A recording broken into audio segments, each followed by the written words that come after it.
আমি মরে যাওয়ার পর শেওড়া গাছে আমার 4 সপ্তাহ হলো। শেওড়া গাছের সামনাসামনি খাবার খুঁজতে গিয়ে দেখলাম সব শাকচুন্নিরা জ্যান্ত মানুষের ঘাড় মটকে খাচ্ছে, আর সেটা দেখে তো আমার পুরো বমি পেয়ে গেল।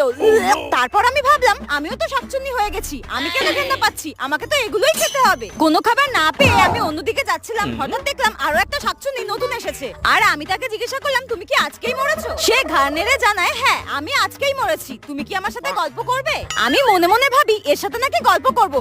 আমি তাকে বললাম হ্যাঁ হ্যাঁ আমি তোমার সাথে পরে গল্প করব, এখন না আমার প্রচন্ড খিদে পেয়েছে, আমি এখন খাবার খুঁজতে যাচ্ছি, ঠিক আছে পরে গল্প করব। সে আর আমাকে কিছু বললো না। তারপর হঠাৎ যেতে যেতে আমার শত্রুর সাথে দেখা, সেও নাকি আজকে মরে গিয়ে পাশের তাল গাছে এসেছে। আমি তাকে জিজ্ঞাসা করলাম তুই এখানে কেন? সে আমাকে বলল আমি এত পাপ করেছি, আমি এত লোকের পদে কাঠি করেছি, তাই আমার পদেই কাঠি দিয়ে তাল গাছে তুলে দিল। আমি বললাম ঠিক হয়েছে, এখন তাল গাছে বসে বসে বোর হ, আর আমি তো এই শেওড়া গাছের সব শাকচুন্নিদের সঙ্গে মজা করব আর পায়ের উপরে পা তুলে আনন্দ করব।